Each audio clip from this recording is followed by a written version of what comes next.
Olá, bom dia a todos, eu sou o Ricardo Bezerra e bem-vindos a mais um Flash Imobiliário aqui na sua, na nossa TV Jangadeiro, a casa do mercado imobiliário da TV Cearense. Como sempre, recebendo pessoas de renome, importantes, não somente para o mercado imobiliário, mas para a nossa cidade.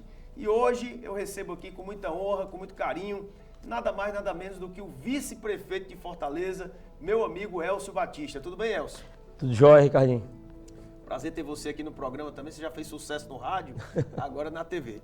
Elcio, você foi por muito tempo, né, secretário, chefe da Casa Civil do governador Camilo Santana, e hoje você é vice-prefeito e superintendente do Implanfor. Mas antes da gente falar sobre esse teu novo desafio, novo e importante desafio, eu queria saber um pouquinho da tua história, para as pessoas conhecerem um pouquinho do nosso vice-prefeito, qual é a tua formação profissional, até você chegar ao poder público, né? Até você chegar ao serviço público. Conta um pouquinho da tua história para a gente. Bom, em primeiro lugar, bom dia, muito obrigado pelo convite. Agradeço mais a oportunidade de falar com todos os fortalezenses. Eu sou formado em Ciências Sociais, né, pela Universidade Federal do Ceará, fiz um mestrado em Sociologia, iniciei e quase concluí um doutorado em Sociologia. Eu preciso voltar para concluir esse doutorado, falta terminar a tese. E eu trabalhei, eu posso dizer, no setor público, no setor privado e no terceiro setor. Começando pelo setor privado, né? Eu trabalhei como professor, inclusive no Geodunas, o pessoal nem se lembra mais, eu era bem novinho, viu? Quando dei aula no Geodunas, não é porque eu sou velho não. Mas eu dei aula no Geodunas. Você está com quantos anos? 47. 47. Acabei de fazer 47. Pois é. Eu dei aula no Geodunas, trabalhei na FANO como coordenador e como professor também. Trabalhei na FACET como professor. Trabalhei na Faculdade Marista como professor e como coordenador também de curso. Realizei muitas consultorias, trabalhei apresentando um programa de televisão chamado Porto Mucuripe, à época na TV O Povo, muito tempo atrás. E trabalhei, além disso, no setor privado, em outras atividades, principalmente em consultoria. Trabalhei no terceiro setor, numa organização não governamental, a Aldeia, um conjunto de professores se reuniu e construiu uma ONG, e essa ONG a gente fazia um trabalho de educomunicação, era educação mais comunicação, principalmente com alunos de escolas públicas. Depois eu trabalhei no setor público. Eu trabalhei primeiro 6 meses no Dragão do Mar, dentro da diretoria de planejamento do Dragão do Mar, do Instituto Dragão do Mar. Depois eu trabalhei no INESP, lá com o Roberto Cláudio, comecinho da presidência dele na Assembleia Legislativa. Eu trabalhei 3 meses no INESP, que é o Instituto de Estudos e Pesquisas da Assembleia Legislativa. Fui por um ano secretário executivo da Academia Estadual de Segurança Pública. Aí depois eu fui trabalhar na coordenação do plano de governo do Roberto Cláudio, em 2012. E ele me convidou para ser secretário de Juventude.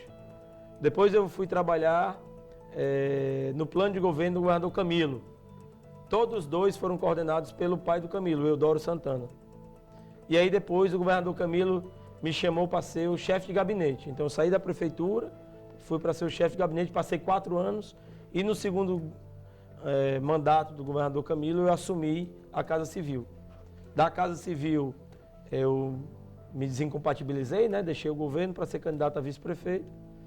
E hoje eu sou o vice-prefeito de Fortaleza eleito e sou o superintendente do Implanfor, que é o Instituto de Planejamento de Fortaleza. Bom, vamos já falar sobre esse teu novo desafio, mas agora me veio a vontade de te perguntar sobre um fato muito importante. A gente combinou que ia falar aqui sobre mercado imobiliário. Vamos deixar a pandemia de lado, vacinação, até porque hoje é sábado, né? Já estamos aí com 6 dias de vacinação.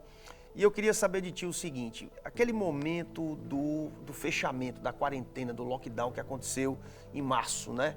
Você como chefe da Casa Civil, você era a pessoa, era o elo de ligação entre vários segmentos da sociedade, os empresários e tal. Eu mesmo te perturbei muito, né?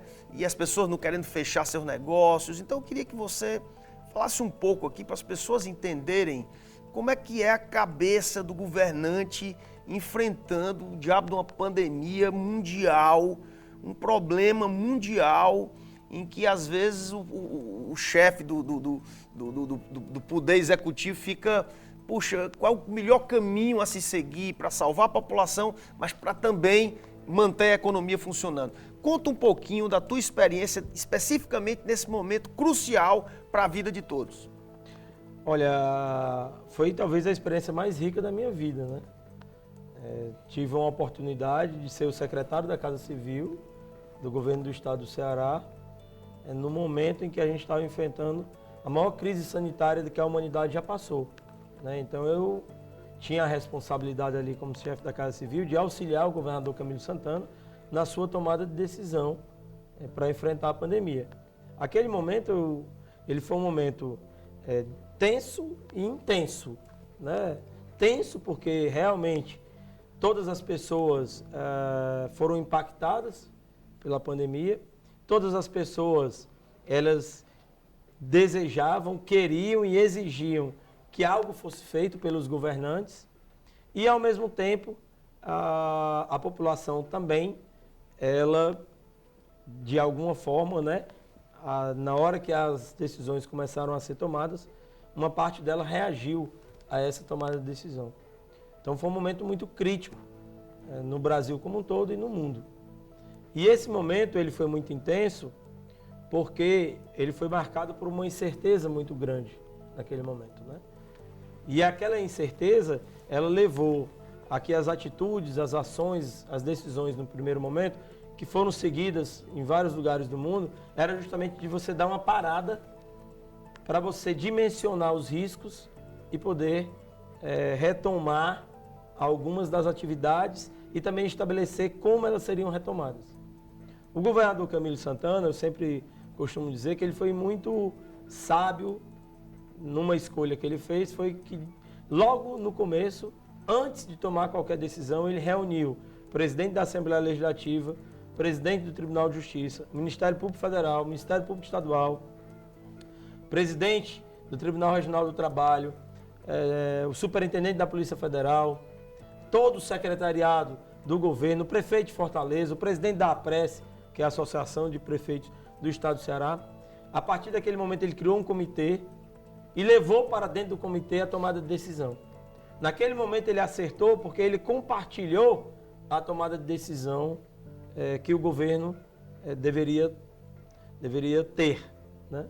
E isso foi fundamental para que a gente pudesse enfrentar de forma coordenada e com liderança no estado do Ceará e na cidade de Fortaleza o enfrentamento da pandemia.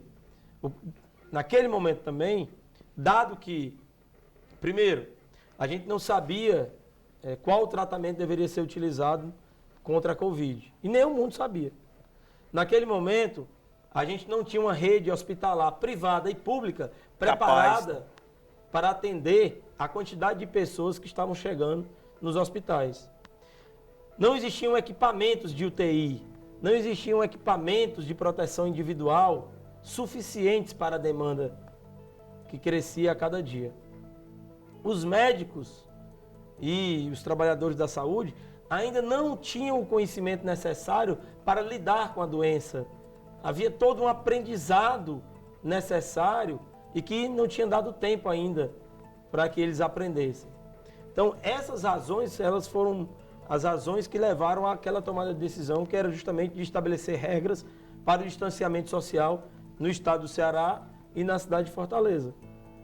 O governador Camilo, depois que criou esse comitê, ele criou um outro comitê e colocou a Casa Civil como responsável por fazer a articulação, que foi o comitê responsável por construir o plano da retomada responsável das atividades econômicas e comportamentais. Também para construir um consenso, para construir um pacto em torno de como é que essas atividades deveriam ser retomadas, e até hoje essas reuniões acontecem semanalmente, lideradas pelo governador Camilo Santana. Então, eu acho que foi um aprendizado para a minha vida e para a vida de todas as pessoas, né? Para a sua vida pessoal e profissional também. Elcio, para a gente ser bem objetivo, porque nós estamos no final do primeiro bloco, uma pergunta básica. Você acha que o fato do Ceará hoje estar em estabilidade dos casos de Covid e tal, e agora com a vacinação a tendência é estabilizar cada vez mais? Ou seja, diferentemente do Amazonas, diferentemente de outros estados, o Ceará está bem demais. Você acha que essas atitudes que foram tomadas, nesse momento especialmente da quarentena lá, foram fundamentais para que essa estabilidade de hoje pudesse acontecer? Ou teria alguma coisa mais que você deixou de fazer, acha que o governo deixou de fazer e poderia ter sido feito? Eu te dou 1 minuto para essa tua resposta. Olha, Ricardo, eu tenho plena consciência e, digamos assim, eu tenho plena certeza de que as decisões tomadas pelo governador Camilo Santana e pelo prefeito Roberto Cláudio, assim como praticamente todos os prefeitos no estado do Ceará, foram as decisões mais acertadas. Olhando retrospectivamente, eu não tenho nem dúvida de o quanto elas foram acertadas, né? Hoje o momento é outro, hoje o contexto é outro, a gente tem muito menos incerteza no processo e a gente agora é capaz de mensurar os riscos que nós estamos vivendo nesse exato momento. Eu sempre costumo dizer que nós saímos de um momento que era tentar conter o vírus para um momento que agora é de conviver com o vírus. Perfeitamente. Bom, esse é o nosso vice-prefeito, Elcio Batista, falando aqui sobre aquele momento crucial, importante, que foi o lockdown, que foi a quarentena, que, se Deus quiser, nunca mais vai acontecer. A gente vai para um rápido intervalo comercial, tem muita coisa que a gente precisa conversar aqui sobre o planejamento de Fortaleza, ele que está a cargo do Iplanfor, e sobre a fortaleza dos sonhos dele, que ele quer implementar aqui e com certeza vai conseguir. Então a gente vai para um rápido intervalo comercial e voltamos já já.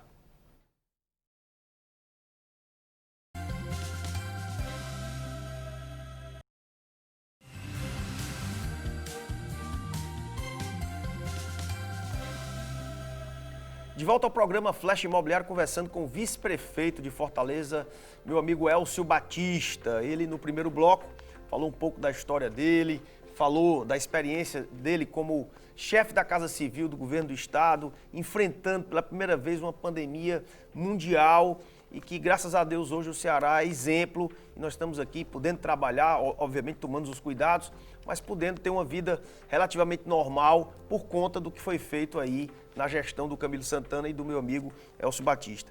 Mas, Elcio, eu queria que você... A última pergunta que eu vou fazer, que é o negócio de pandemia, que ninguém... Estamos de saco cheio, negócio de pandemia. Mas me diga uma coisa, com tudo que está acontecendo com a vacinação, com o fato do Ceará ser um exemplo e está tudo equilibrado aqui, com os hospitais, o aumento dos leitos, o novo JF, o Hospital Leonardo da Vinci, sinceramente, com tudo isso, com o Elmo, que é uma criação cearense que hoje está se espalhando pelo Brasil e pelo mundo, tem chance, estou doido que você diga não, certo?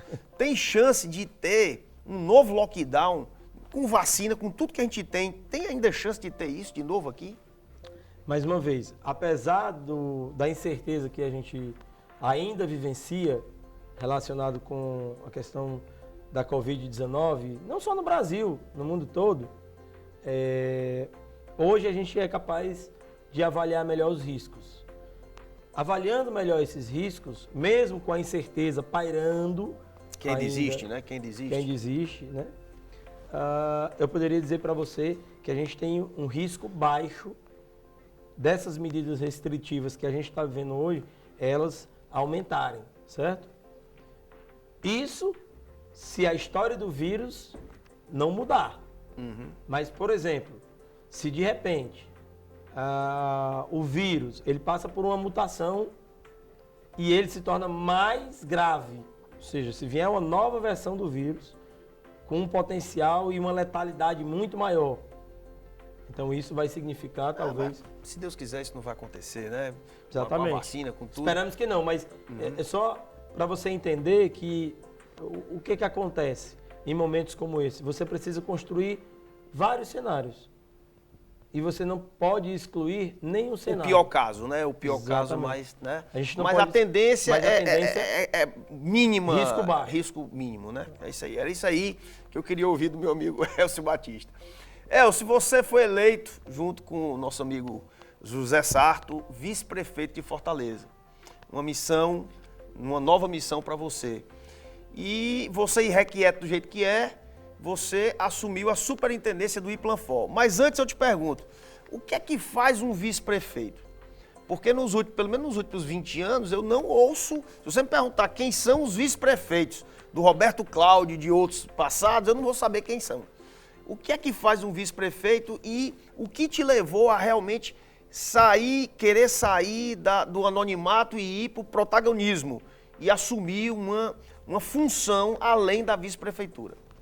Bom, um vice-prefeito legalmente, né, ou seja, aquele que está na lei, pelo texto da lei, assim como um vice-prefeito, um vice-governador e por aí vai, ele normalmente tem como missão legal assumir, na ausência do prefeito, o cargo durante aquele período em que ele, por razões de saúde, de viagem ou de um afastamento por uma razão qualquer,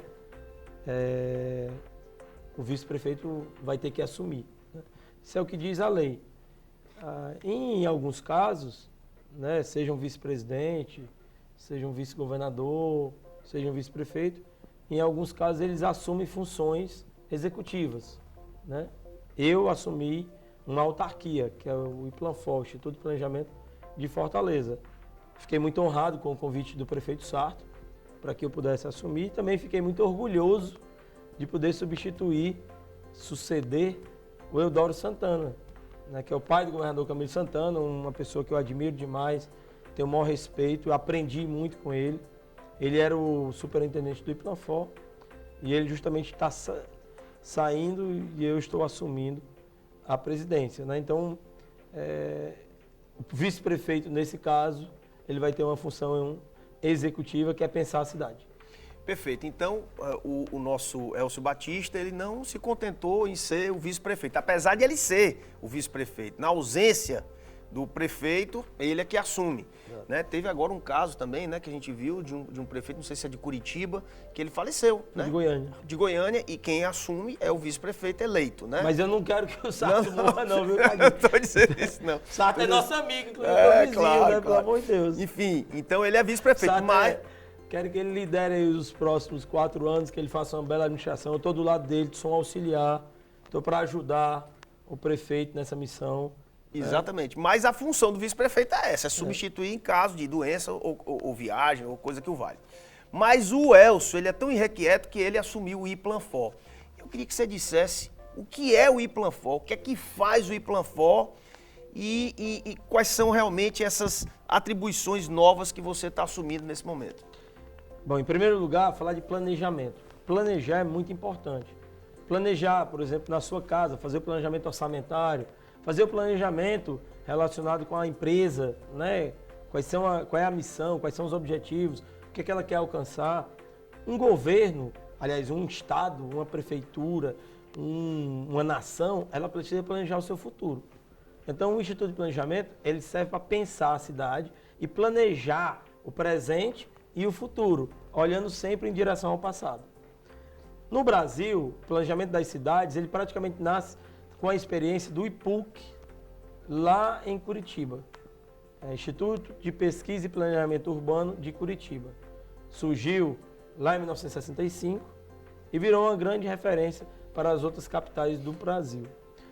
O Fortaleza já teve um Instituto de Planejamento, o IPLAN, Instituto de Planejamento Municipal. Depois ele foi fechado, o órgão ele foi extinto, e o prefeito Roberto Cláudio, ele retomou como IPLANFOR, o Instituto de Planejamento de Fortaleza. Né? Nos últimos 8 anos, ele tem sido responsável por elaborar o planejamento estratégico de longo prazo, que é o Fortaleza 2040, e ele é responsável também por pensar e construir os instrumentos jurídicos que são super importantes para você coordenar a tomada de decisão de todos os cidadãos na cidade de Fortaleza, sejam eles um cidadão individual, um indivíduo, seja um coletivo de cidadãos, seja uma empresa. O papel do IPLANFOR é fazer essa coordenação para que os objetivos que estão colocados no planejamento estratégico de longo prazo, eles aconteçam. Para isso se utilizam determinados instrumentos. Lei de uso e ocupação do solo, plano diretor, são instrumentos que você utiliza nesse esforço de transformar a cidade pensada, planejada, na cidade real. Você tem, e a gente estava conversando aqui antes de começar o programa, um grande desafio na sua gestão do Implanfor, que é colocar em prática, definir, né? Primeiro definir e colocar em prática uma lei muito importante para Fortaleza, que é o plano diretor, o novo plano diretor. A gente sabe que existe uma diretriz legal para o que pode ou não ser construído na nossa capital. E essa lei é o plano diretor. Então eu queria, Elcio, que você traçasse rapidamente as bases, não precisa você ir vamos para a essência do negócio, quais são as bases do novo plano diretor e se vai haver discussão, especialmente com os players do setor imobiliário, que são importantes nisso, para essa nova legislação e o que é que Fortaleza ganha. Mas você vai responder depois do nosso segundo intervalo comercial, juntamente com outras perguntas. Uma delas seria, qual é a Fortaleza dos teus sonhos e o que é que você vai fazer para implementar isso? Mas a gente vai ouvir depois do nosso segundo intervalo comercial. A gente volta já já.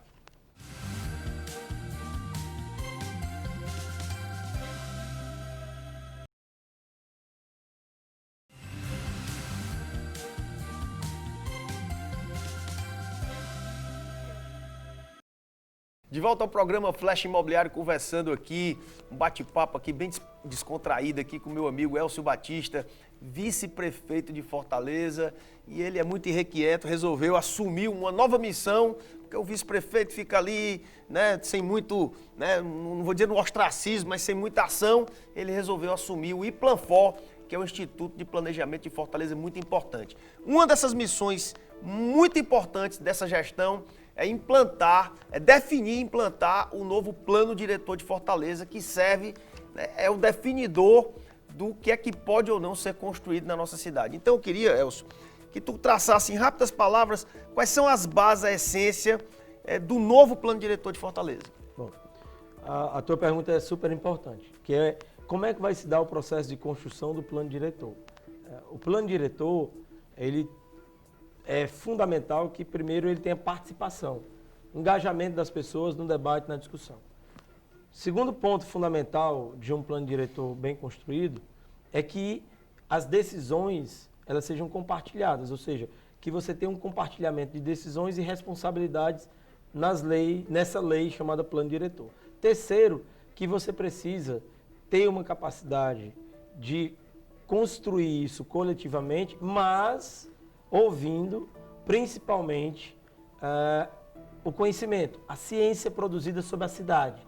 As pessoas que têm se debruçado a pensar as cidades, não só a cidade de Fortaleza, mas as cidades no mundo todo. Então, esses 3 pontos são muito importantes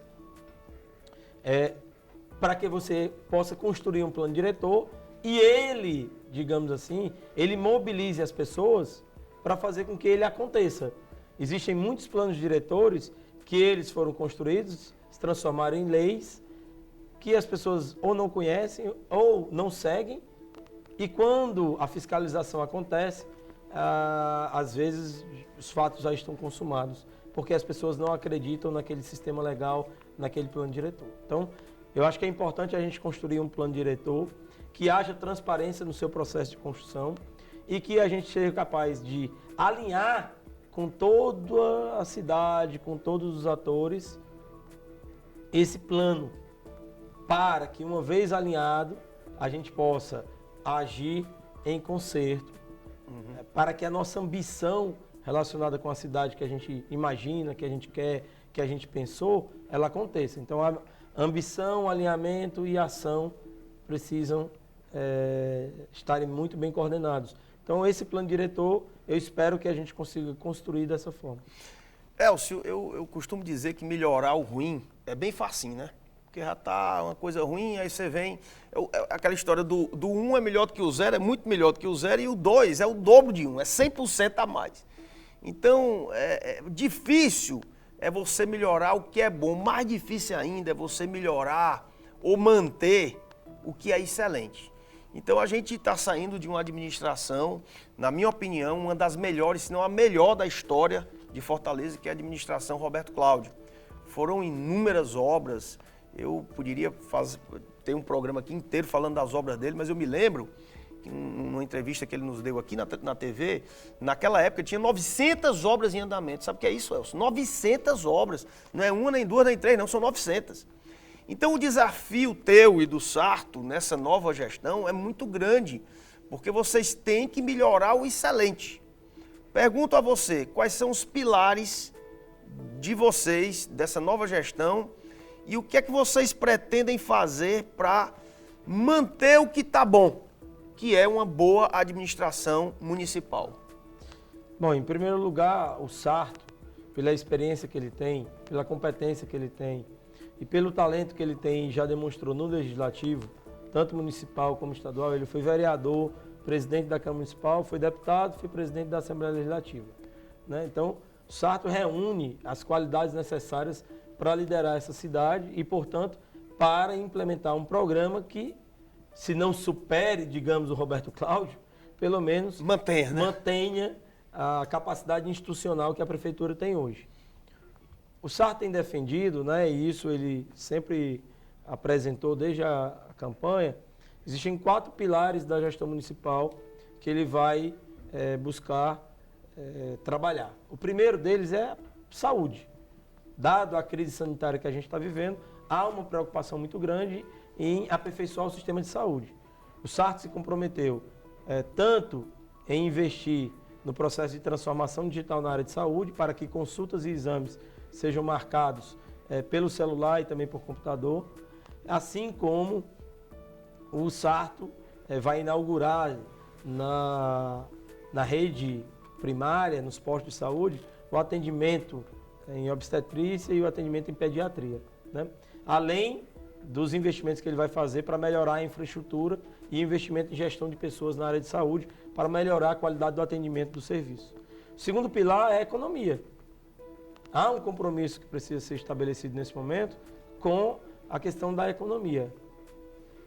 Principalmente, melhorar o ambiente de negócios, que é algo importante para o setor imobiliário e para todo o setor econômico, né, para os investidores e os empreendedores. É preciso não só melhorar o ambiente de negócios, mas é preciso dar velocidade na burocracia municipal. O Roberto Cláudio já avançou muito nisso. Sim. A Águida, lá na Secretaria de Urbanismo e Meio Ambiente, fez um trabalho de simplificação muito significativo, importante. Fortaleza Online, por exemplo, não congrega só a parte da SEUMA, mas acabou que a SEUMA evoluiu tanto que parece que é um programa da Secretaria de Urbanismo e Meio Ambiente. Não é, é um programa da cidade como um todo, né? Terceiro pilar desse processo é a educação. A educação tem melhorado na cidade de Fortaleza e o Sarto tem um compromisso de avançar com a transformação digital e a sua implementação na área de educação. Lembre-se, a educação é fundamental para aumentar a produtividade. Eu preciso aumentar os níveis de qualificação e capacitação profissional na cidade de Fortaleza, né? E preciso aumentar a qualidade do ensino na rede pública, para preparar os jovens tanto para o ensino técnico quanto para o ensino superior. E o quarto ponto desse processo de prioridade que o Sarto vai ter na cidade de Fortaleza é o processo relacionado com a transformação digital. É justamente aumentar a velocidade utilizando de forma intensiva a tecnologia. Então, esses são os pilares em que você vai inovar, em que você vai transformar e que você vai inspirar também novos atores, os empreendedores, os cidadãos, os jovens, para que a cidade de Fortaleza continue se desenvolvendo. Bom, então, pelo que a gente ouviu, e a gente fica certo disso, porque se tratam de duas pessoas extremamente competentes e capazes de manter o alto nível de gestão que teve o Roberto Cláudio. Nós estamos, infelizmente, chegando ao final do nosso programa, Elcio Batista. Você sabe que a construção civil é a que mais gera emprego nesse país, a indústria da construção. Graças a Deus a coisa melhorou, os empregos estão voltando a ser gerados aqui em Fortaleza. E eu queria que você se despedisse dando um alento aí para a população. Graças a Deus a vacina chegou, estamos né? Já está em pleno vigor, em pleno vapor, mas eu queria que você desse uma notícia boa para a construção civil, para o mercado imobiliário, como é que vai ser a relação do governo com o mercado imobiliário e suas palavras finais do novo vice-prefeito de Fortaleza, o Elcio Batista, que não vai ficar no ostracismo, pelo contrário, assumiu um importante cargo que é o IPLANFOR, Instituto de Planejamento de Fortaleza. A palavra é sua, meu amigo. Obrigado, Ricardo. Olha só, esse setor da construção civil, ele é muito importante para a cidade de Fortaleza. Recentemente saiu um ranqueamento das cidades e das oportunidades para as cidades do Brasil, principalmente as capitais. E Fortaleza se posicionou muito bem justamente por conta do mercado imobiliário. Ou seja, um indicativo de que aqui a cidade ela tem um ambiente que favorece aos investimentos no mercado imobiliário. Então, eu acho que esse tipo de direcionamento, o Sarto tem um compromisso de dar continuidade. Como eu falei, a economia é uma prioridade para a gestão do Sarto. Ele tem um talento enorme para ouvir, pela sua experiência no parlamento municipal e estadual. O Sarto é uma pessoa aberta do diálogo, da construção em conjunto com os demais atores. Então, pode esperar do Sarto, primeiro, um compromisso com o desenvolvimento da cidade. Segundo, um compromisso em que esse desenvolvimento ele vai ser pactuado. Ele vai ser resultado de uma escuta, de um diálogo. E, em terceiro, um esforço permanente da própria gestão municipal para continuar investindo na cidade de Fortaleza. Ou seja, ter equilíbrio fiscal, ter receita para aumentar os investimentos ano após ano e, com isso, garantir também os empregos e uma economia dinâmica. Você sabe que o setor privado ele é muito importante, ele investe muito na cidade, mas a Prefeitura Municipal de Fortaleza, pelo seu orçamento, se ela é bem administrada, sobra dinheiro para o investimento. E esse dinheiro que vai para o investimento, ele significa geração de emprego e renda e de oportunidades na nossa cidade. Então o Sarto tem um compromisso com isso, pode ter certeza, o mercado imobiliário vai ser escutado e vai participar desse desenvolvimento. Beleza. Esse foi o nosso vice-prefeito, Elcio Batista, a gente desejando aí uma grande administração para ele e para o prefeito José Sarto. E esse foi o programa Flash Imobiliário de hoje, contando com a sua audiência no próximo sábado, 9 da manhã, com mais um nome de peso, um grande nome relevante para a nossa sociedade e para o mercado imobiliário. Muito obrigado a todos, até sábado, se Deus quiser.